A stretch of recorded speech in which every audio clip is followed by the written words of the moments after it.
Всем привет! Вы на канале Pop Music. Меня зовут Полина, и сегодня у нас на обзоре цифровое пианино бренда Mideli модели CP203. Поехали!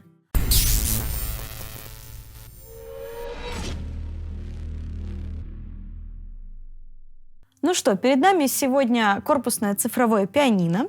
Что же оно из себя представляет? Напомню, сегмент корпусных цифровых пианино отличается тем, что у него в комплекте идет стойка, также идет пюпитр и блок из 3 педалей. Это действительно удобно, поскольку это визуально имитирует акустический инструмент, и человеку привычнее за ним музицировать.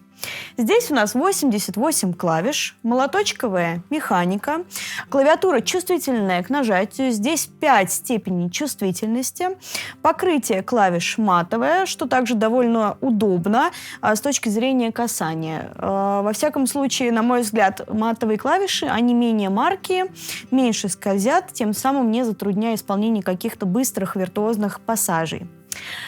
Здесь довольно понятная рабочая панель. Единственный, пожалуй, минус, на мой взгляд, это отсутствие экрана.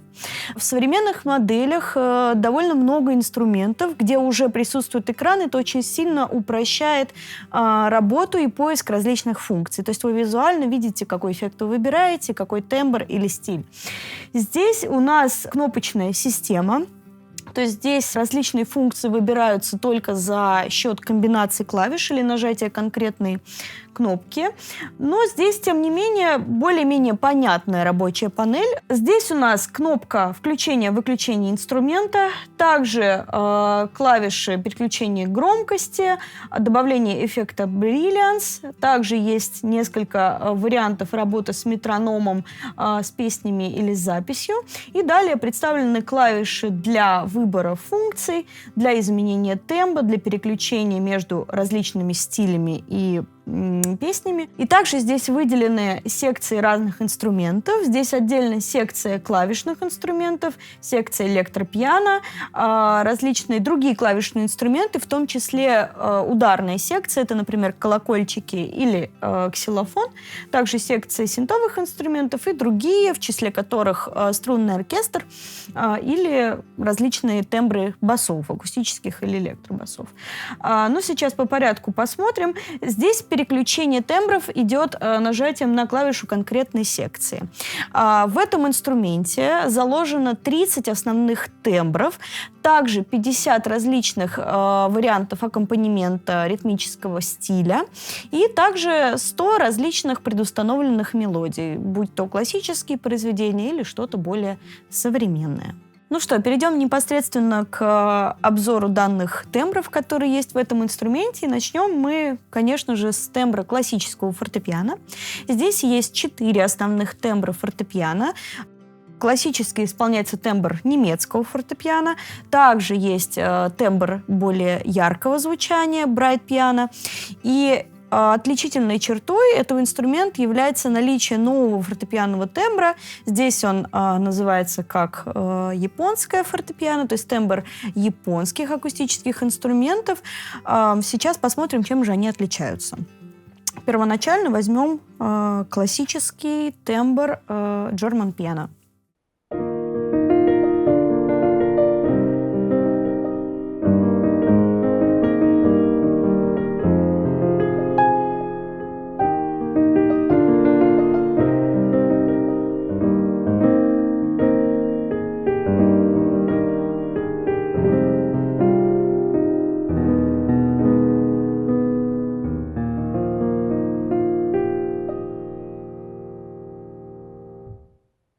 Далее возьмем тембр Bright Piano.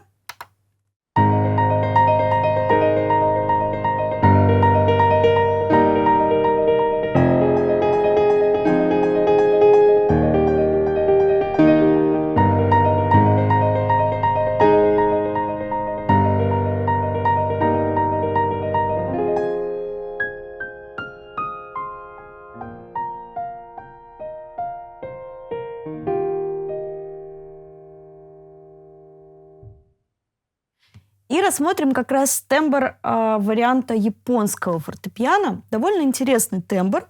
Он здесь представлен в более мягком формате и отлично подойдет для какой-то спокойной, более кантилентной музыки.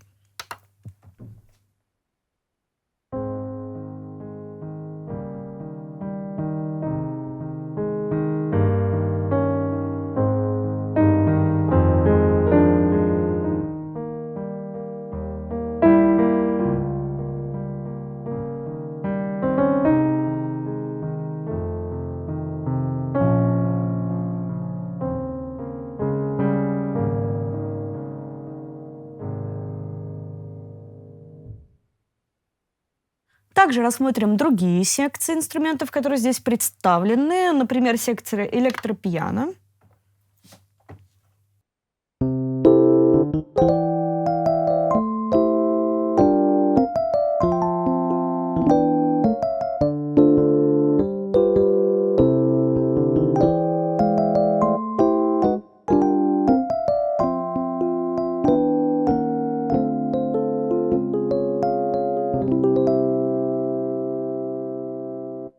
Также рассмотрим секцию других клавишных инструментов. Здесь у нас есть вариации органа, клавесина. Посмотрим классический церковный орган, как он здесь представлен.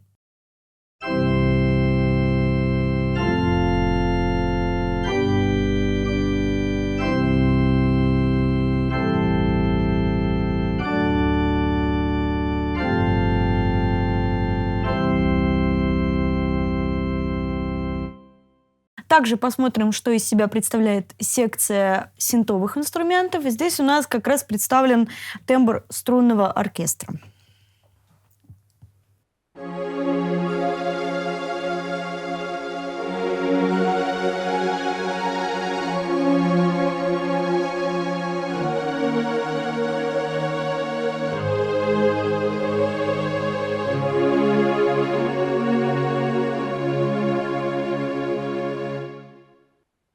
И также у нас есть секция других инструментов, но сейчас мы попробуем эту секцию использовать в сочетании с некоторыми эффектами, которые здесь присутствуют.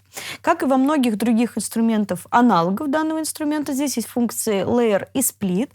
Для того, чтобы активировать данные функции, мы должны зажать клавиши определенных секций тембров, которые нам интересны. Давайте напомним, что такое функции Layer и Split. Layer позволяет нам наложить один тембр на другой.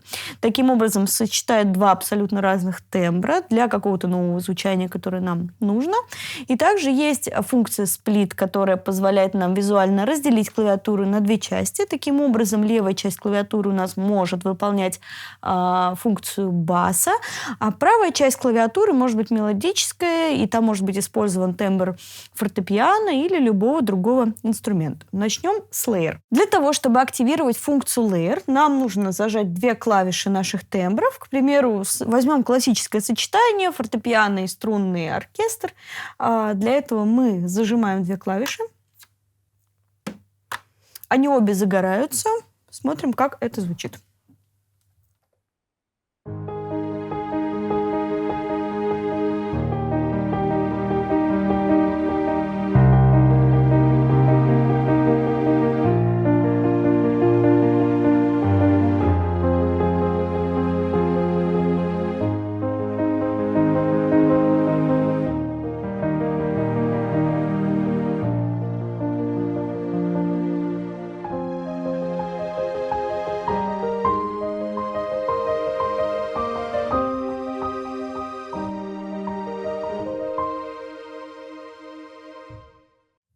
Повторюсь, вы можете сочетать абсолютно два разных тембра. Это может быть не только фортепиано, это может быть, например, звук органа и какого-то синтового инструмента. Как вашей душе угодно. Для того, чтобы отключить данную функцию Layer, нам достаточно зажать одну единственную клавишу тембра. Таким образом, функция автоматически отключится. Для того, чтобы воспользоваться функцией Split, нам нужно также зажать две секции, которые нам интересны. В данном случае я предлагаю выбрать электропиано и бас. Это, опять же, наиболее классическое сочетание. и одновременно с этим зажать клавишу разделения нашей клавиатуры, благодаря которой до нужного расстояния разделится наш бас и партия мелодии. Проверим.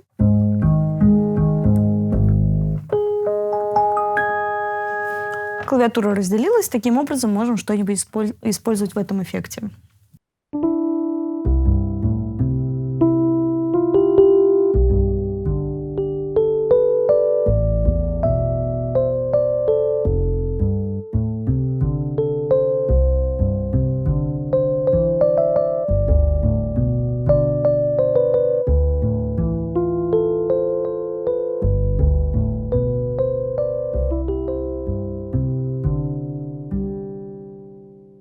Как я уже говорила ранее, помимо тембров, также здесь вложено 50 ритмических стилей. То есть помимо классических метрономных ритмических фигур, также здесь можно выбрать более какой-то эстрадный аккомпанемент. Вы его можете использовать как просто ритмическую базу, да, для исполнения каких-то ваших произведений, либо это может быть неплохим аналогом того же самого метронома. То есть если вам, грубо говоря, скучно играть какие-то произведения под классический метроном, вы можете использовать ритмический стиль. Это скрасит и само произведение, и, возможно, вам будет интереснее над работой над вашим произведением. Здесь для того, чтобы выбрать стиль, нам, в принципе, достаточно увидеть зажженную клавишу около надписи «Метроном». И также с помощью кнопок влево и вправо выбирать нужный нам стиль. Опять же, вот здесь мы столкнулись с этой проблемой, что у нас нет экрана, мы не знаем, какой у нас будет следующий стиль или тембр. Вот. Но, тем не менее, что имеем? И здесь у нас уже мы выбрали определенный классический стиль. Продемонстрирую. Такая баллада. Вот. И как это будет звучать? То есть здесь нет функции автоаккомпанемента. Вы не можете гармонизовать бас, но вы можете под этот ритмический аккомпанемент, как я уже говорила ранее, исполнять какую-то свою музыку.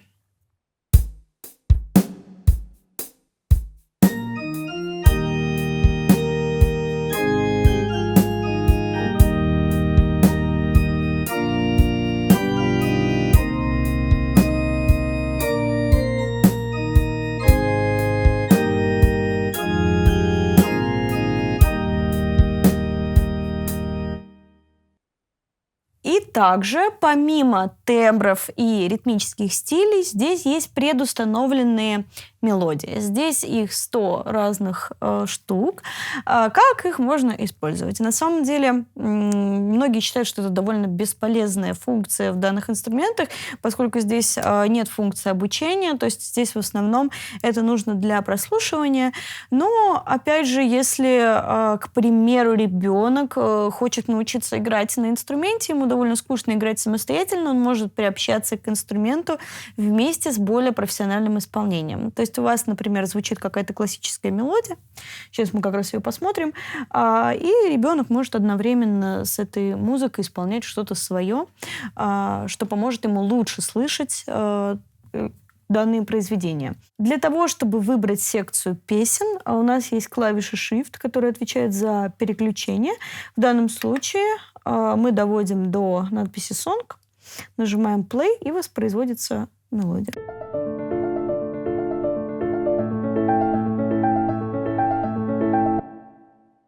Здесь довольно сильные качественные динамики, кстати, по 20 Вт каждый, и это позволяет ему звучать более насыщенно, что без проблем озвучит какое-то ваше жилое помещение или, может быть, какой-то небольшой зал.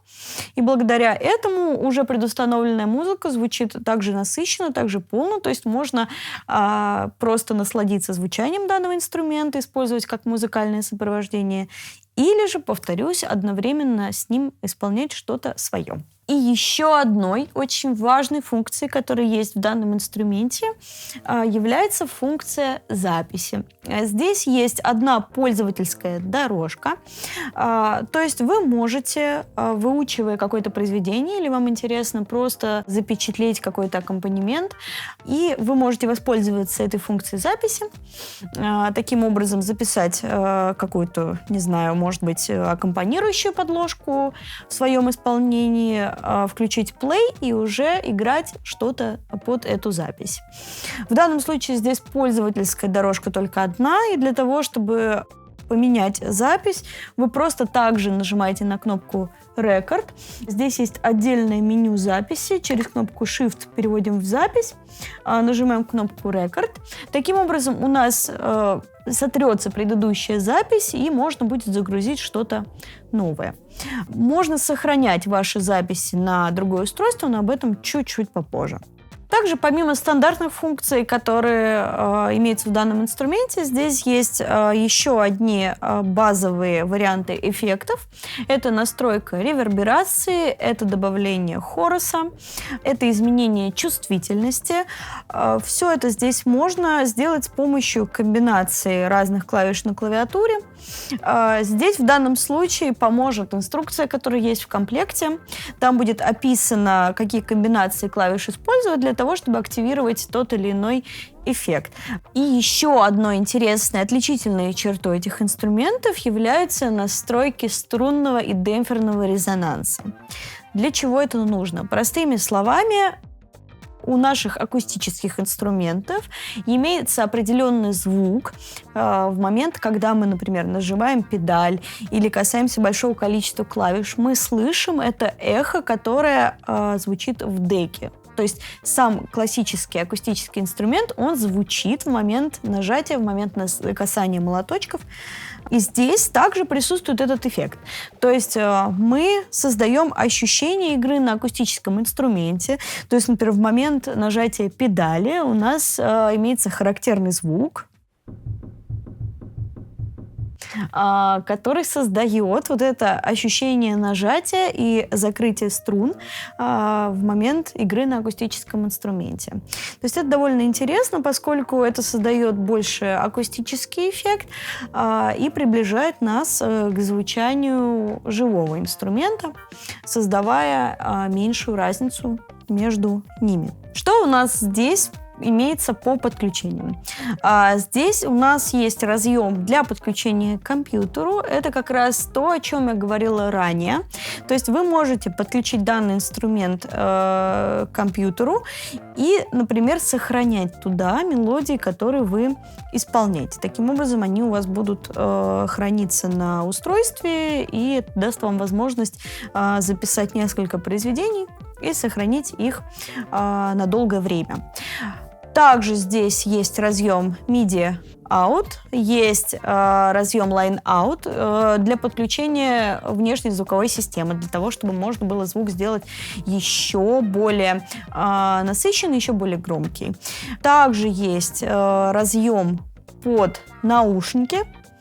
Это очень удобно в цифровых инструментах. Я каждый раз об этом говорю, что это одно из главных преимуществ данных инструментов, поскольку вы можете включить наушники. Таким образом, вы можете заниматься в любое время суток, никому при этом не мешать. Здесь два разъема под наушники, так что вы можете, например, если вы занимаетесь с каким-то другим человеком, вы можете надеть оба наушники, вы будете слышать, что происходит на инструменте, вокруг вас это никого не будет беспокоить. Но помимо того, что здесь есть разъем для line-out, для подключения внешней звуковой системы, также здесь есть разъем для подключения какого-то мобильного устройства или, например, MP3 для того, чтобы воспроизводить музыку как раз на этом инструменте. То есть он может служить вам как и полноправная колонка. Но как это еще может пригодиться? Например, у вас есть какое-то произведение или аккомпанемент, который вам хотелось бы использовать для игры, вы подключаете свое устройство к этому инструменту, у вас в динамиках звучит ваша музыка, и вы под эту музыку музицируете и исполняете прекрасные шедевры. Ну что, такой прекрасный инструмент у нас был сегодня на обзоре. И подводя итоги, хочу сказать, что этот инструмент, помимо того, что обладает всеми основными функциями для того, чтобы можно было спокойно играть на нем дома или где-то заниматься, также он очень компактный в своем дизайне. Вообще серия SCP, она как раз рассчитана на более компактные, более удобные, скажем так, смарт-инструменты. Они не занимают много места. Плюс здесь удобно то, что крышка выполняет в данном случае функцию пюпитра. То есть сюда мы ставим наши ноты, но для того, чтобы нам закрыть инструмент, здесь есть удобный вариант доводчика. Таким образом, крышка не будет хлопать. Мы можем ее прикрыть. Таким образом, у нас сработает доводчик, то есть не будет крышка опускаться слишком резко, при этом не будет портить сам инструмент, покрытие инструмента.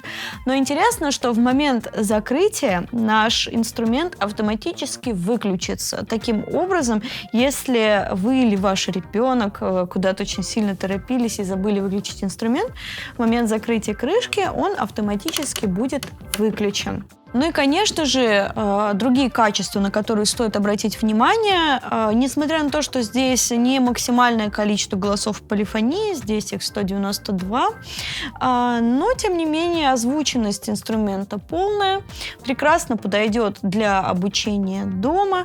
Также хочу обратить внимание на тот момент, что это сегмент инструментов до 100 тысяч рублей, потому что есть аналоги, это, к примеру, бренды Yamaha, Casio или тот же самый Korg, и цены на данные инструменты очень сильно взлетели, но при этом характеристики инструментов может быть схожи, а цена модели значительно ниже, и, возможно, это будет действительно хорошим вариантом для приобретения инструмента начинающему музыканту. Он прекрасно впишется в дизайн вашей квартиры. Он есть как в белом цвете, так и в классическом черном. Он компактный, не занимает много места. В его комплекте имеются стойки, дека и блок педалей.